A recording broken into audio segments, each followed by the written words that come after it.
महाराष्ट्र लोकांचे मत, लोकांचा विश्वास, आमची बातमी।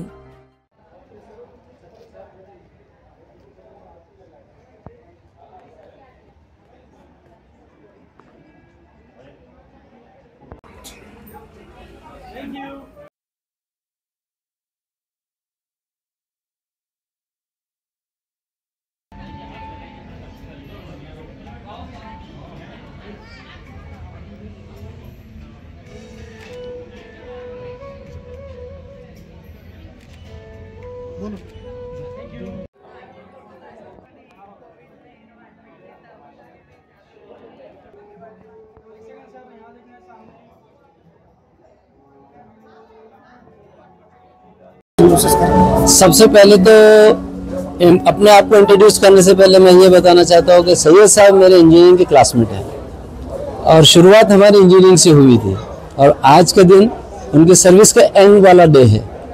उनको तो बहुत बहुत शुभकामनाएं अपने फ्यूचर लाइफ के लिए। और उन्होंने जो अप्रतिम ये काम किया है जो सर्विस के अंदर, वो कोई ऐसा कर नहीं सकता है।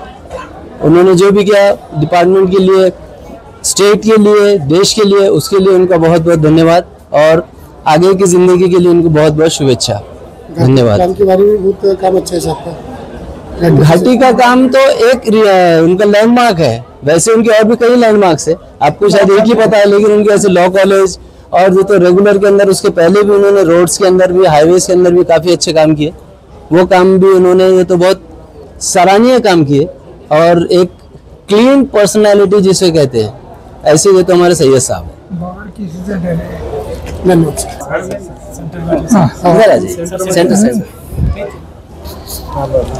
रिटायरमेंट का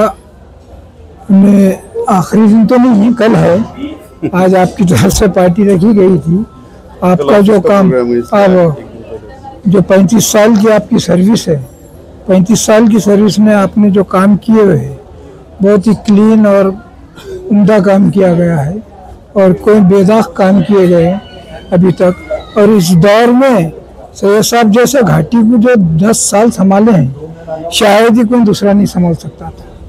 जितने भी आए घाटी में सब 2-2 साल में गए और सैयद साहब वहाँ पे जेई बोल के 7 साल रहे, 3 साल डिप्टी इंजीनियर बोल के संभाले। घाटी संभालना कोई बड़ी बात नहीं। और लॉ यूनिवर्सिटी एक बहुत बड़ा प्रोजेक्ट था उनके पास, उसको भी बखूबी उन्होंने बहुत अच्छी तरीके से उसका पूरे काम करे और उसके ऊपर उनको बहुत सारे ये भी मिले, अवार्ड भी मिले उसमें। और आप इंजीनियर एसोसिएशन के मेंबर भी है, सेक्रेटरी भी है ऑल इंडिया इंजीनियर एसोसिएशन के। आपको आगे की ज़िंदगी के लिए शुभकामनाएं। आपकी आगे की जो रिटायर लाइफ है वो बहुत सुख और चैन से दे। सैयद साहेबांचे क्लासमेट आहोत, मी संजय माने आणि हे प्रदीप बनसोडे। आम्ही सैनिक शाळेला बरोबर होतो 1979 पासून 86 पर्यंत। जी सैनिक शाळा सातारची भारतातली पहिली सैनिक शाळा आहे आणि आजपर्यंत त्या शाळेनी इंडियन आर्म फोर्सेसला 1700 ऑफिसर्स दिलेले आहेत। आज कारगिलमध्ये बरेच आमच्या शाळेचे ऑफिसर्स होते, काही शहीद पण झाले त्यामध्ये। अशा शाळेचा बेस आमचा तिथे झाला आहे। एक तर डिसिप्लिन लाईफ आणि सेकंडली जी मैत्री आम्ही 7 वर्ष एकत्र राहिलो, ती मैत्री आम्हाला आमच्या कुटुंबांपेक्षा पण आमची मैत्री आम्हाला खूप जवळची वाटते। काय सांगाल सर सैयद साहेबांबद्दल एक त्याच शब्दात म्हणायचं असं बडे दिलवाला मी असं म्हणू शकतो, कारण ते नंतर इकडे आले, कॉलेज केलं आणि जॉब मॅक्सिमम त्यांचा औरंगाबादमध्ये झाला, काही वेळ पुण्यात होते। पण मी जे त्यांना बघतोय, एक तर कामाची प्रचंड आवड, इतके कमिटेड गव्हर्नमेंट ऑफिसर्स मी खूप कमी बघितलेले आहेत। सकाळी 8 वाजताही बघितलं तर त्यांनी त्यांच्या घरामध्येच एक ऑफिस बनवलेलं की तिथे ते 8 वाजता काम सुरू करायचे, मग साईट व्हिजिट करायचे आणि रात्री 8-8, 9-9 वाजेपर्यंत ते कॉन्ट्रॅक्टर बरोबर साईट व्हिजिट्स असायच्या। आणि सगळ्यात महत्त्वाची गोष्ट इथे सांगायची अशी की ते घाटी रुग्णालय जे हॉस्पिटल आहे, मेडिकल कॉलेज, त्याचे ते ओव्हरऑल इन्चार्ज होते मेंटेनन्सचे। कोरोनाच्या पहिल्या जी डेडली हे आलेली आपली फर्स्ट फेजमधली, तर तेव्हा ते बाकी लोकांना मदत करण्यासाठी म्हणून ते 24 तास घाटीमध्ये राहायचे आणि काम करता करता त्यांना इन्फेक्शन झालं होतं। इनफॅक्ट ते पण इतके सिरियस होते की 22 दिवस आम्हाला असं वाटत नव्हतं की त्यातून रिकवर होतील, पण वर्षाची दुवा आणि मित्रांची नातेवाईकांची दुवा होती की ते सही सलामत घरी आले। त्यानंतर थोडे दिवस आराम केला, परत ते आपल्या कामाला लागले। असं नाही की कोरोना झालेला आहे मला आराम करायचा काही नाही, परत आहे. मी असे जिगरबाज ऑफिसर्स गव्हर्नमेंटमध्ये खूप कमी असतात. सय्यद साहेब एक मिसाल आहे त्यांची.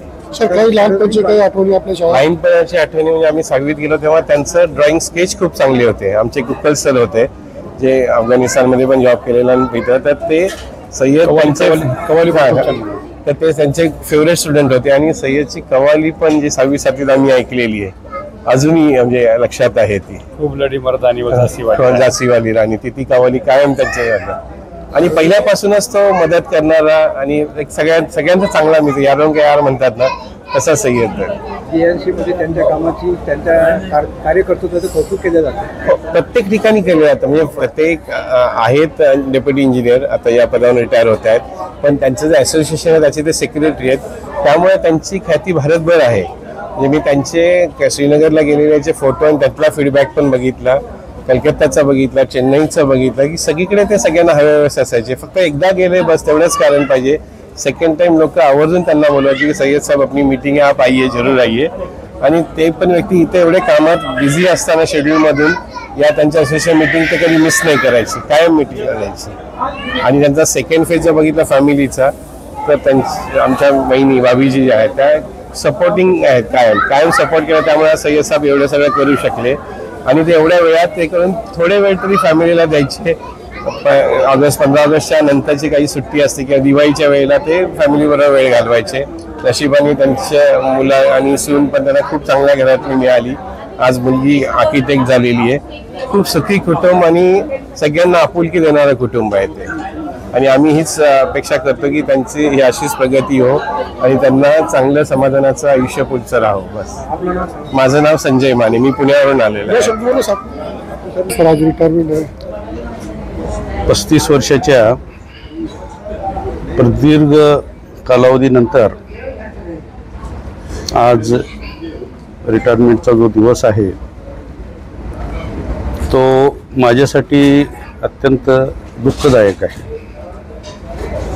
मी फार आनंदी नाही आहे जरी हा प्रोग्राम लोकांनी आनंदाने साजरा केला, पण आता ऑफिस सुटेल, ऑफिसची लोक सुटतील, काम सुटेल, सगळं ते 35 वर्षाचं जे विश्व मी बघितलं होतं ते सगळं आता मागं पडेल.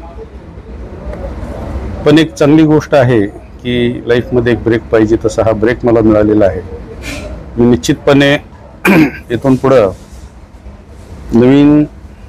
ज्यावेळेस नवीन वर्षाच्या ह्याच्यात पदार्पण करेल 1 ऑगस्टपासून, तर आजपर्यंत पैशासाठी पोटासाठी काम केलं, आता सेवेसाठी काम करेल. गरीब लोक, रुग्ण, गरजू लोक, ह्या लोकांना जास्तीत जास्त कशी मदत करता येईल ह्यासाठी मी माझं उर्वरित आयुष्य देणार आहे.